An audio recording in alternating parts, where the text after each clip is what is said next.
భవిష్యత్తులో నీవు ఒక జనమునకు ఆధారముగా వాడబడే పాత్రగా ఉండే అవకాశం ఉంది. ఇశ్రాయేలు ఆడపిల్లలు చాలామంది ఉన్నారు. బబులోను సంస్థానం, బబులోను చెరలో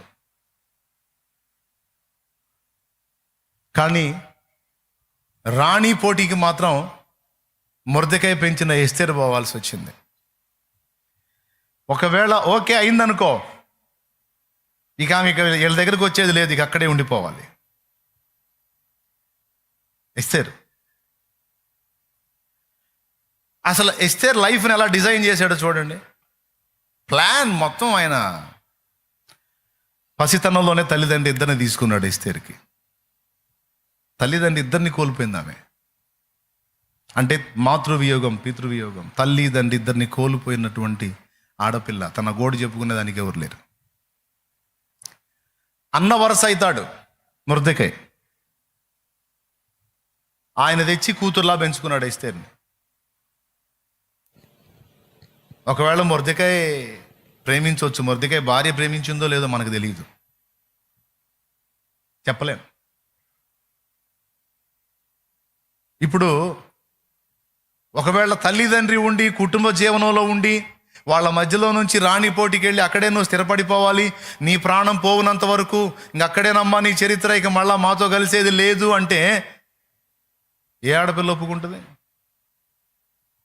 ఇప్పుడు అత్తగారింటికి పోయినా తన జనములో ఉండటానికి ఇష్టపడిద్ది. ఇశ్రాయేల్ ఆడపిల్ల అయినా ఇశ్రాయేల్లోనే, ఈ ఊరు నుంచి ఇంకొక ఊరికి ఇశ్రాయేల్లోనే ఉంటుంది. కానీ ఇక్కడ ఏంది, అసలు డైరెక్ట్గా తీసివేయబడి అన్యుల మధ్యలోకి వెళ్ళిపోవాలి. ఇప్పుడు అహస్వేరోష్ ఎవరు? అన్యుడు. అతని సంస్థానం అంతా ఎవరు? అన్యులు. అతని అంతఃపురంలో ఉండేది ఎవరు? అన్యులు. వాళ్ళు ఎవరు ఇశ్రాయేలీలు కాదు. మరి ఇప్పుడు ఈ అమ్మాయి పోయి ఎక్కడ ఉండాల్సి వస్తుంది?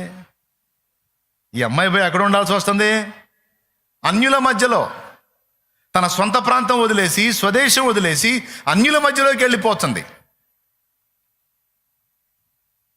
కానీ ఎస్తేరు తొణకలేదు. ఎందుకు తెలుసా? దేవుడు ముందుగానే ఎస్తేరుకి ఒంటరి లైఫ్ను అలవాటు చేశాడు, నేర్పాడు. తల్లిదండ్రుల రెక్కల నీళ్ళలో కాదు, ఒంటరిగా బతకటం, ఒంటరిగా తన్ను తాను నిలదొక్కుకోవటం, దేవుని వైపు చూసి బ్రతకటం అనేది చిన్ననాటి నుంచి అలవాటు చేశాడు. ఎందుకో తెలుసు? ఒకవేళ తల్లిదండ్రులు ఉన్నారనుకో, ప్రతిదీ వాళ్ళ మీద డిపెండ్ అయ్యేది. వాళ్ళిద్దరిని దూరం చేసి తనది కాని కుటుంబంలోనికి తనను చేర్చి ఇతరుల దయాదాక్షిణ్యాల మీద బ్రతికేటట్టు ఆ అనుభవాన్ని, ఆ ట్రైనింగ్ని ఎస్తేరుకి దేవుడు బాల్యం నుంచి నేర్పుకుంటూ వచ్చాడు. ఎన్నిసార్లు ఏడ్చుకుందో. ఇప్పుడు కొంతమంది తల్లి లేని పిల్లలు ఉంటారండి. తండ్రి ఉంటాడు, తల్లి ఉండదు. తండ్రి రెండో పెళ్లి చేసుకుంటాడు. ఆ రెండో పెళ్లి చేసుకున్నప్పుడు రెండో భార్యగా వచ్చినామా, ఈ మొదటి భార్య సంతానాన్ని ఏడిపించే వాళ్ళు ఎక్కువ మంది ఉంటారు. ప్రేమ చూపేవాళ్ళు కొంతమంది ఉంటే, టార్చర్ చేసేవాళ్ళు ఎక్కువ మంది ఉంటారు. నాన్నకు ప్రేమే, కానీ రెండో అమ్మకు ప్రేమ ఉంటుందా? అదే తనకు పుట్టిన సంతతి అయితే గోరుముద్దలు అడిగడిగి తినిపించింది. అదే ముందు భార్య సంతతి అనుకో, తింటే తిను, లేతే సావు అక్కడ బడి, నేనేం బతిలాను నిన్ను, ఎక్కడెక్కడ గుంపంతా బడి నా ప్రాణానికి అనే మాటలు మాట్లాడే వాళ్ళు కూడా నేను విన్నాను.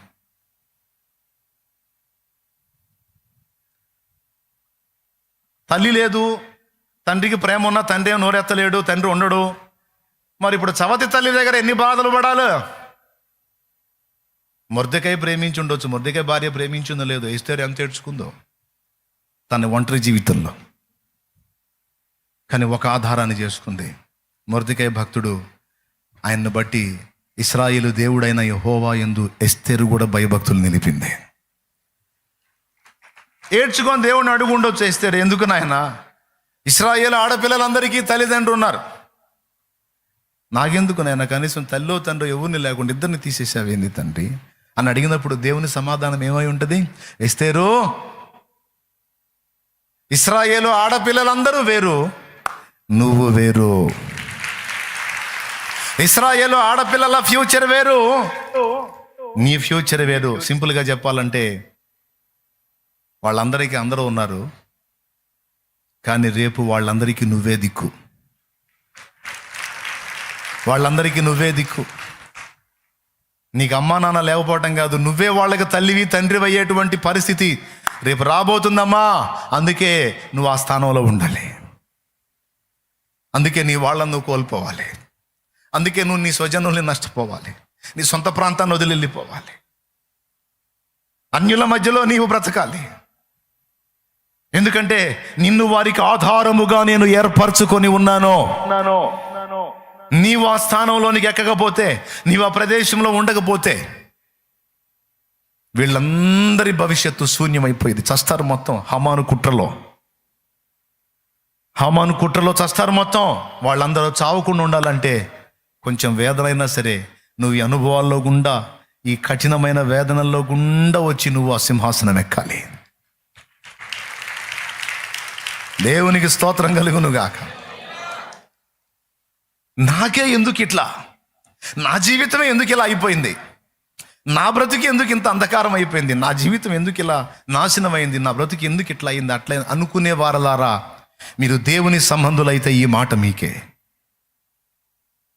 కొన్ని కఠినమైన పరిస్థితులను నీ జీవితంలోకి అనుమతించి అనేక జనములకు నీవు ఆశీర్వాద కారణమగునట్లు దేవుడు ప్రణాళిక రచించాడు. ఆ మాధుర్యమైన అనుభవాలు నీవు స్వతంత్రించుకున్నట్లు ముందు నువ్వు కొన్ని చేదైన అనుభవాల గుండా ప్రయాణం చేయాలి, తప్పదు. దీనత్వాన్ని నేర్పాడు దేవుడు. ఒంటరిగా బతకటం నేర్పాడు. ఎవ్వరూ ఆదరించేవాళ్ళు లేకపోయినా తన గోడు దేవునికే చెప్పుకొని దేవుని బట్టి బతికేటట్లు ఎస్తేరుని బాల్యం నుంచి చెక్కుకుంటూ వచ్చాడు. ఎందుకో తెలుసా? రాబోతున్న దేవుని ప్రజల పెద్ద ప్రమాదాన్ని ఈ ఆడపిల్లే అడ్డుకోవాలి. దేవుని ప్రజను ఈ ఆడపిల్లే రక్షించాలి. ఆ కష్టకాలంలో ఈ ఆడపిల్లే బతికించాలి. ఆ కష్టకాలంలో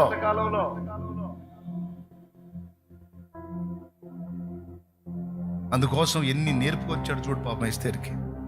కానీ ఏం తెలుసా ఆమెకి? మీరు చెప్పండి, ఎస్తేరుకు తెలుసా నేను రాణి అవుతాను, మా వాళ్ళందరినీ నేను కాపాడుతాను హామాను కుట్ర నుంచి అని ఎస్తేరుకు తెలుసా? మరి తన కష్టాల ప్రయాణం అంతటిని చూసుకుంటున్నప్పుడు తను ఏమనుకొని ఉండొచ్చు? ఎంత ఏడ్చుకొని ఉండొచ్చు?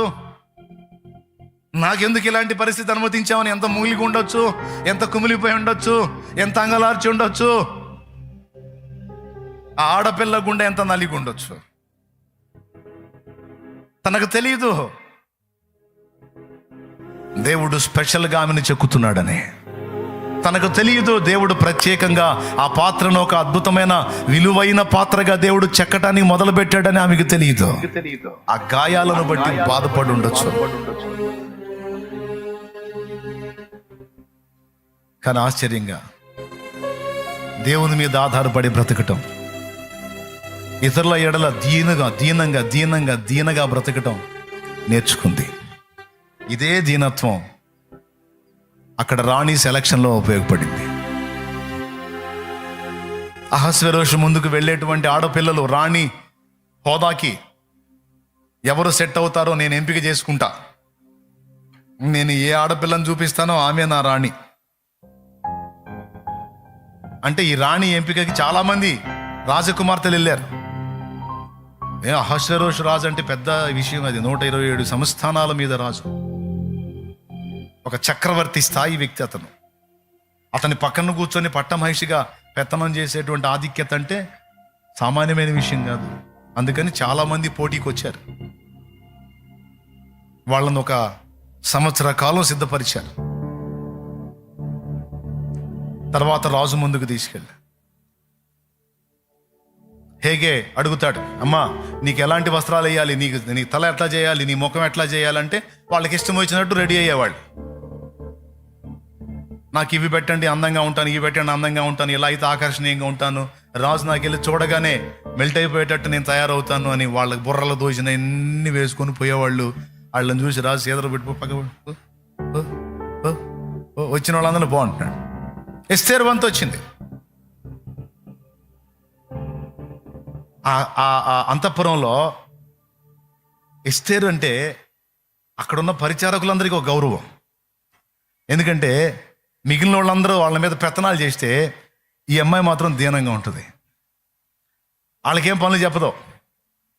అవసరమైతే మీరు ఏదైనా చెప్పండి నేను చేస్తాను, నా తగ్గింపులో ఉంటుంది. అంత దీనురాలుగా ఉంటుంది. అందుకని ఆమెను చూసిన వారికి ఆమె ఎడల దయ పుట్టెను అని రాస్తుంది. దేవునికి స్తోత్రం. చివరికి ఆ సమయం వచ్చినప్పుడు హేగే వచ్చాడు. ఎస్తేరో, ఈరోజు నువ్వే రాజు ముందుకు వెళ్ళేది. చెప్పురా తల్లి, నిన్ను ఎలా రెడీ చేయమంటే అలా రెడీ చేస్తా.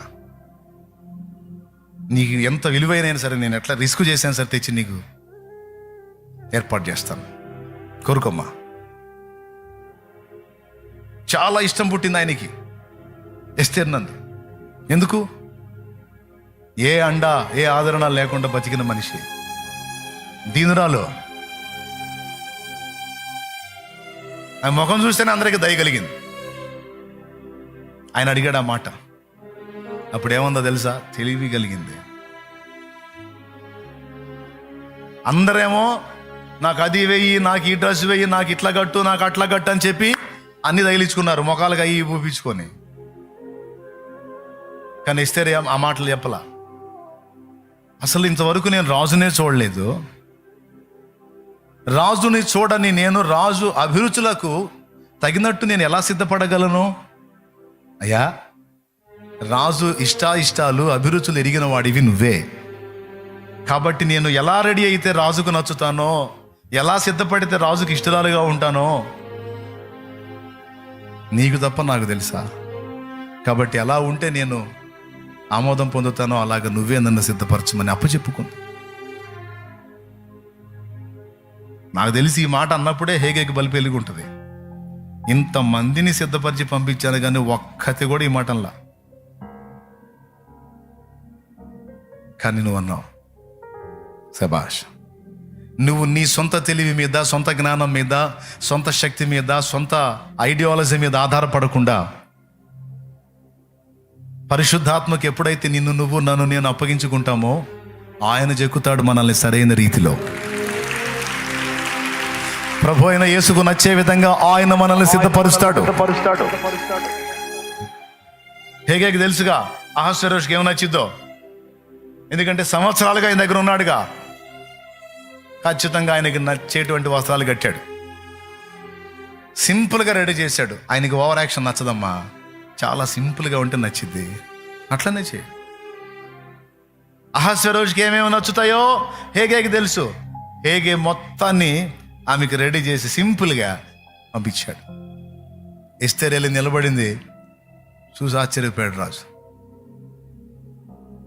ఈమె నన్ను చూడటమే ఇప్పుడు, కానీ నా యొద్దకు రాక మునిపే నా ఇష్టాలు తెలుసుకొని నా అభిరుచులను పసిగట్టి వాటికి అనుగుణ్యంగా తను తాను సిద్ధపరచుకొని వచ్చింది.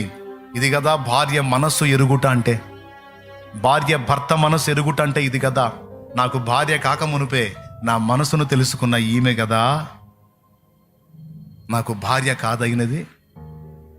రైట్ అని ఇంకా మొత్తం అందరినీ క్యాన్సిల్. ఇదిగో నా భార్య నాకు దొరికినది, ఎస్తేరే నా భార్య. హదస్సా అయిపోయి ఒక దెబ్బతో రాణి అయిపోయింది. అహంకారులను ఎదిరించి దీనులకు కృప చూపే దేవుడు నా దేవుడు. దేవునికి మహిమ కలుగును గాక. హల్లెలూయా. కృప చూపే దేవుడు. తర్వాత రాణి అయిన తర్వాత హామాను కుట్రని ఎంత బాగా విచ్ఛిన్నం చేసి రాజు ఆజ్ఞ బయలుదేరిన తర్వాత రద్దు కాదు, అలాంటి స్థితిలో కూడా ఆ ఆజ్ఞను తిరగరాసి నాశనం చేయాలనుకున్న శత్రువుల వినాశనాన్ని జరిగించి తన ప్రజలను కాపాడుకున్నది ఎస్తేరు. ఇంత పెద్ద పని ఆమెకుందన్న సంగతి, ఇంత పెద్ద ప్రణాళిక తన ఎడల ఉందన్న సంగతి మొర్దెకైకి తెలుసా? ఎస్తేరుకు తెలుసా? పోనీ ఇశ్రాయేలు సర్వ సమాజంలో ఎవరికైనా తెలుసా? ఒక్కడికి తెలుసు. నాకే ఎందుకు ఇలా, నన్నే ఎందుకు ఇలా, నా పరిస్థితులే ఎందుకు ఇలా? అందరి జీవితాలు బాగానే ఉన్నాయి, అందరి లైఫ్లు బాగానే ఉన్నాయి, అందరి కుటుంబాలు బాగానే ఉన్నాయి, అందరికి అన్నీ దక్కినాయి, మాకెందుకు ఇవి దక్కలేదు, మేమెందుకు ఇలా ఉండాల్సి వచ్చింది అని నువ్వు ప్రశ్నిస్తే నీకు సమాధానం. దేవుడు అబ్రహామును కోరుకున్నట్టు, దేవుడు ఎస్తేరును కోరుకున్నట్టు, యోసేపును కోరుకున్నట్టు, పౌలును కోరుకున్నట్టు కొన్ని పాత్రలను స్పెషల్గా కోరుకుంటాడు దేవుడు. అందుకే వాళ్ళకి కొన్ని ప్రత్యేకమైన అనుభవాల్లో నుంచి తీసుకెళ్తాడు వాళ్ళని. నాకే ఎందుకు కాదు, ఇన్ని నాకే ఇచ్చావంటే ఈ ధన్యత నాకే ఇచ్చినందుకు నీకు స్తోత్రం ప్రభువా అనుకో. నాకున్న బాధలు ఎవరికీ లేవని నువ్వు అనుకునే పని అయితే నీకున్న ధన్యత కూడా ఎవరికి లేదని దేవుణ్ణి స్తుతించు. ఎందుకంటే ఆయన స్పెషల్గా నీ మీద వర్క్ చేస్తున్నాడు. ఇప్పుడు నీకు అర్థం కాదు, ప్రస్తుతం సమస్యను ఫేస్ చేసేటప్పుడు నీకు అర్థం కాదు, ఫైనల్లో నీకు క్లారిటీ వస్తుంది ప్రతి విషయంలో. ఆమేన్ తమ్ముడు, ఫైనల్లో చాలా స్పష్టత వస్తుంది నీకు. ప్రస్తుతానికి దీన మనస్కుడవై, దీన మనస్కురాలువై, ఆ బలీయమైన చేతి కింద, ఆ నీతి సూర్యుని చేతి కింద దీన మనస్కుడవై, దీన మనస్కురాలువై నిన్ను నువ్వు తగ్గించుకొని అప్పచెప్పుకో. తర్వాత చూద్దు. కానీ వెళ్ళమన్నప్పుడు వెళ్ళు, ఉండమన్నప్పుడు ఉండు. నిన్ను ముందుకు నడిపించినా దానికి ఒక ప్రణాళిక ఉంది, నిన్ను ఉన్న చోట నిలబెట్టినా ఒక ప్రణాళిక ఉంది. సమస్తమును నెరవేర్చగల దేవుని వైపు నీ దృష్టి నిలుపు. పట్టుదల నీది కాదు, గుర్తు రాసుకో ఈ మాట. పట్టుదల నీది కాదు. నిన్ను ఒక అద్భుతమైనటువంటి ఆణిముత్యంగా తీర్చిదిద్దాలన్న పని, పట్టుదల దేవుడు పట్టాడు. ఆయన అన్నది నెరవేర్చిందాక వదలడు. ఆమేన్ చెప్పు, ఆమేన్ చెప్పు, ఆమేన్. పట్టుదల మన అయితే అయిపోయింది ఎప్పుడు, కానీ పట్టుదల మనే కాదు, ఆయన పట్టాడు పట్టు. మొదటి విడత పట్టిన పట్టుకు కొంతవరకు పని జరిగింది. ఇప్పుడు మనం దర్శనం మర్చిపోతాం, మన వాగ్దానాలు మర్చిపోతాం. దారుణం. సంవత్సరం కూడా పూర్తి కాల, అయిపోయింది, మర్చిపోయారు అందరూ. కానీ ఆయన నీకు ఇచ్చిన ప్రామిసులు మొత్తం గుర్తుపెట్టుకుంటాడు. తగిన కాలంలో ఒకటొకటి మొత్తం నెరవేరుస్తాడు. తండ్రి, నా మిగిలిన సహోదరులకి తండ్రి నుంచి ఎడబాటు లేదు. నా తండ్రితో కలిసి బ్రతికే ధన్యత వాళ్ళకు దొరికింది. నా తండ్రితో కలిసి భోంచేసే భాగ్యం వాళ్ళకి దొరికింది. 17 ఏళ్ల వయసు నాది. ఎందుకు నా తండ్రి నుంచి నన్ను వేరు చేశావు దేవా?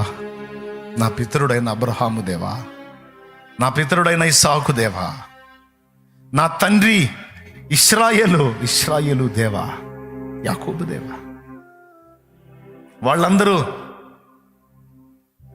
దొరలాగుంటే నన్నెందుకు బానిసగా అప్పచెప్పావయ్యా? వాళ్ళందరూ నా తండ్రికి దగ్గరలో ఉంటే నన్నెందుకు అనాథలాగా వదిలేసావయ్యా? వాళ్ళందరూ ఘనతలో ఉంటే నన్నెందుకు నిందల పర్వంలో ఉంచావయ్యా?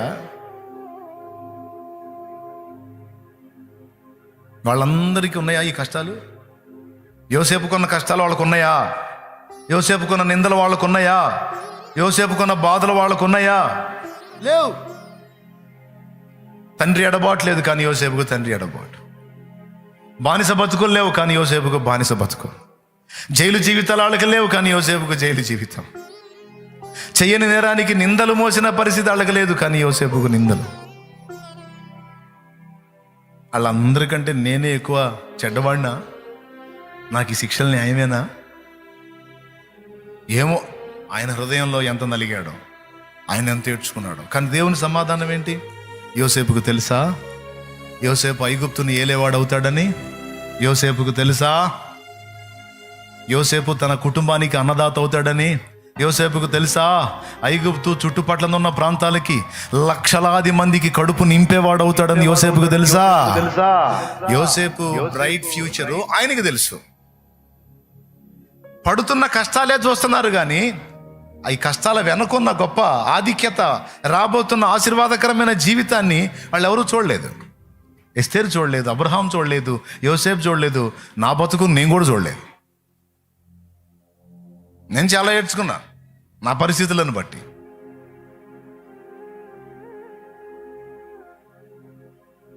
కానీ దేవుడు